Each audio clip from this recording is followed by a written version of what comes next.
Good morning. This is Kat. And a little while ago, welcome back, by the way. A little while ago, I had been talking about this new oracle deck by Kim Kranz. This is the Archetypes, the Wild Unknown Archetypes deck. And I was saying that there was a spread in the guidebook that a friend of mine wanted me to do for her. So I asked her if she'd let me record the reading and post it here on Facebook, and she was pretty receptive to the idea. I was going to record it anyway, so the only difference being now is that I'm going to upload it to Facebook, but I'm certainly not going to put her name or any personal information up there. So often deck creators include spreads in their guidebooks.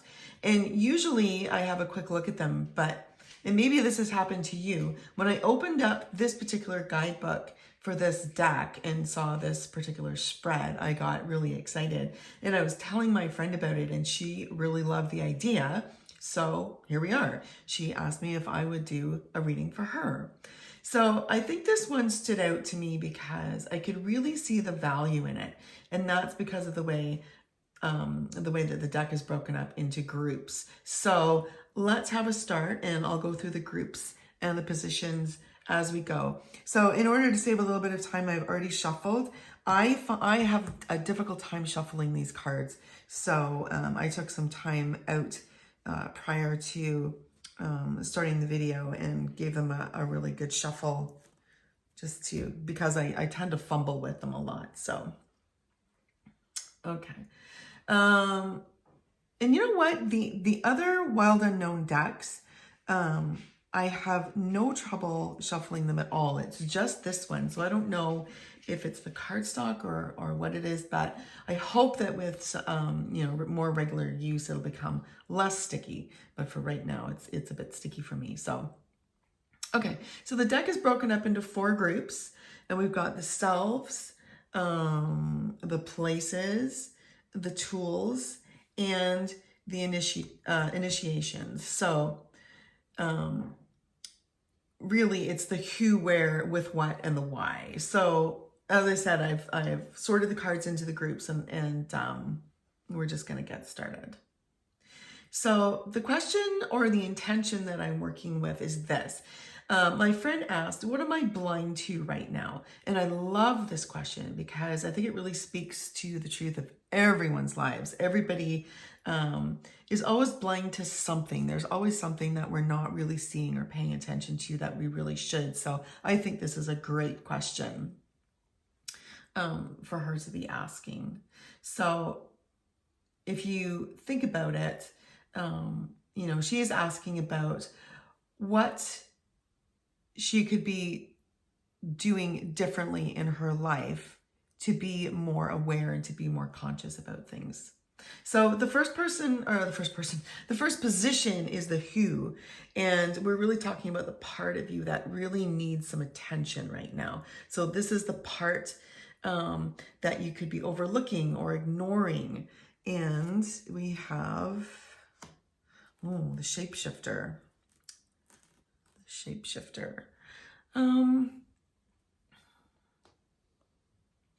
I see the shapeshifter as the part of us that wears the mask. So by that, I mean that sometimes we feel like we need to hide our real selves for whatever reason. It could be that you're trying to fit in.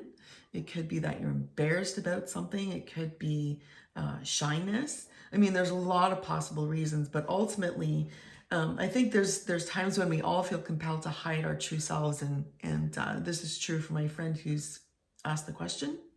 And then when you're hiding yourself, you then feel the need to try and be someone else, someone that you're not. So I think you need to ask the question, why? Why am I really hiding who I am on the inside? Why is that? Am I shameful? Am I scared? Am I embarrassed? What's causing me to pretend to be something that I'm not? I think sometimes when we find ourselves in positions or situations that are uncommon or uncomfortable, we we really try to do our best to fit in and become almost faceless in the crowd, like wallpaper. The wall, when you stand at the side of the room at the high school dance and you just want to blend into the wallpaper. So I think you need to consider the cause here. What's the real reason behind that? Now, I also think that this shapeshifter, I want to add this. I think that this can be a useful part of us too, because it's a way of protecting ourselves, maybe when we're not ready for something. So when you come to rely on this shapeshifting, the masks, on an ongoing basis, I think that's when you're really denying who you are. So let's look at the next position, and this is the where. This is the where position, and the top card is the Temple. So, I think, so first of all, this is a position about your energy. It's the backdrop. It's like the scene for the reading, right? So I see the Temple as the thing or things that are really important to you. And these are the things that you honor in your everyday life. So for some people, it's, it can be their body, it can be their looks, it can be their career. Some people honor money. Some people honor, having outlets for creativity, that kind of thing. So it's the thing that really drives you. But in this case, you have to ask, are you hiding the thing that you're really honoring by wearing these masks, Or am I ashamed by the thing that other people are honoring? So I wear a mask to pretend that it's not important to me. So that maybe that thing is not painful or hurtful. In this case, this hiding or this avoiding, it can create problems for you. So this is something that you can face head on instead of pretending. It's something that you can tackle and turn it around so that it becomes something that you do honor instead of something that you're hiding from. So let's move on to the with what position. And for this, I'm pulling from the tools, and we have the seed. And the seeds, they're always at the beginning, right? You have to plant the seed for something to grow. You plant it to start something, to manifest it. And manifest is such a tarot word, isn't it? But it's true. Like, this is where it all starts. This is the position that shows us what we need to use or what we need to find within ourselves to be able to move forward. And you've got the perfect thing here. It's the seed, the start. So consider this. What if you need to start growing something in order to end something else? This is almost like the death card in a way. One thing has to die for another to begin, really. So this thing that you're hiding, maybe that needs to stop. Maybe the way to get past it is by planting the seed of the thing that needs to start and then helping it grow. The thing that needs to stop is the thing that you are trying to hide from everybody. It's the thing that you're trying to avoid, trying to pretend isn't there or keep from people. So maybe the way to get past all of that is by planting this seed. We never move forward in anything without putting some work in it, right? We all know it, but sometimes it's easier to just keep going with the status quo. And then, of course, nothing changes and we continue to wear those masks because it's easier to wear the mask than it is to actually make the changes. So this seed can be the changes that you need to make. You start small, you take care of it, you water it, you feed it, you love it. You grow the changes bit by bit until the masks just aren't needed anymore. Okay, so let's look at the position, the last position, which is the why. And this is really what our journey is all about. And we have Anima Mundi.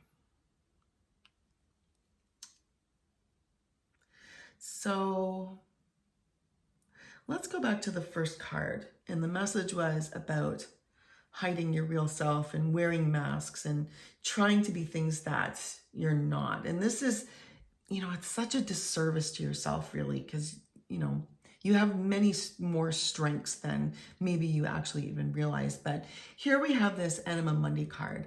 And the message here, when we think about the why, is, why are we looking at this? Why are you pursuing this challenge? Why was this the question that you asked? What's the journey? So this card speaks about being true, true to yourself, true to the true you, allowing the truth to be known, to let other people see what you're hiding and stop hiding behind the masks. You always have to trust that your true self will be exactly the right person for the people who love and care about you, and screw the rest, right? So these fake identities that maybe you're keeping so close to you, they aren't serving you. I mean, it's not really you, right? It's the version of you that you think people want to see. But what if the real you is the better version of you? What if that's the version of you that people are really going to be drawn to? The people who accept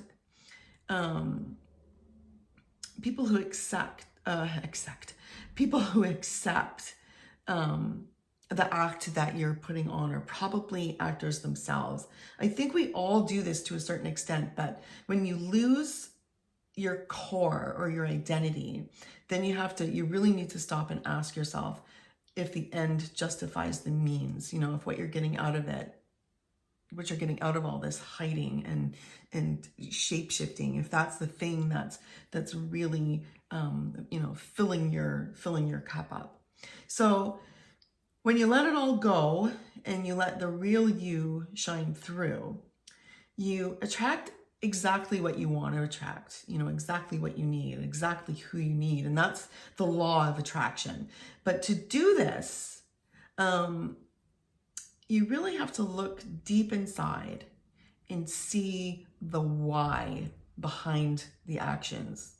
So if we go back to the temple, we see the place inside of us that houses the truest version of ourselves. And that's what we're looking for. We see it, but other people don't.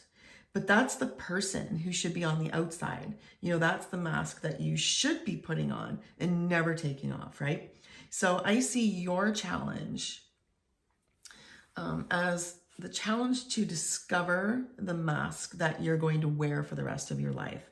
And it'll encompass all of the important things, the things that you find valuable, the stuff that means the most to you. And it's funny when you think about this and you see so many young people today trying to emulate that social media star or who they think is a star, and people wear the right clothes and carry the right things. And so many people are trying so hard to be in and be popular and to get the views and the likes, but in the process, forget about the person that they really are at the center of things, or forget about, the true journey that you're on, the things that you're trying to accomplish, the things that you really hold dear to you in your heart. So anyway, I'll back away from my soapbox here. I want to add one more thing to this reading, and that's a chakra card. And I've got them way over here because a little cluttered up here. So there's always a lot of important information stored here. And chakras are like the first thing I started learning about quite a while ago. When I took my Reiki 1, I really got interested in chakras. And so, oops. I believe that when chakras are all bunged up, so to speak, we don't function well. And then we find ourselves suffering in a bunch of different ways. And interestingly, lots of people would never even consider that a chakra could be playing a role. So let's pull a card from this deck. We have inspiration. So let's see if this shines any light on the situation. So I'm pretty sure that this is the sacral chakra. Makes perfect sense if it is. You know, the orange can be sacral. So let me just check, because the orange in this deck can look almost red. But I'm pretty sure that it's sacral. Yeah, sacral. Okay. So the sacral chakra relates to a lot of different things, but I'm just going to cut it down so that, you know, we don't go off on a tangent here, which I can do, and you know that. It can relate to things like relationships with people and feelings of being loved and being accepted. And that's really what this is all about, right? It's the desire or the need to be or to feel accepted by others. So inspiration here speaks to keeping company with the people you choose, I think. You know, the people who are real people, the people who are going to inspire you to get rid of the masks and be yourself. So I think you need to surround yourself with the people who see you and the things that you do, the way that you are, and people who love you more for being you. You know, let yourself be inspired and then inspire others in the same way. So when you're creating a reality where people are accepted and loved for being exactly who they are themselves, you're also creating a world where there's satisfaction and purpose, and those can only be good things, right? I mean, when you feel satisfaction and you feel purpose, there's just not a negative in that. So, you know, making these kinds of changes can be frightening. It can be scary to all of a sudden take off the mask and find yourself feeling super vulnerable. And that's a totally scary thing, and everybody knows that. But I think, you know, it can also be a liberating thing. So, you know, so it might be something really important for you to, you know, spend some time considering and thinking about. Well, my friend, I really hope that this was of value to you, and I hope this message really opens some doors for you and brings forth, you know, kind of a new path for you to walk. As for everybody else, I hope you enjoyed this reading. I really like this spread, and I'll definitely be doing this one again for different people. So I hope you'll check out some other videos that I have on my channel and give them a like. And thanks for watching, and I'll see you next time. Bye.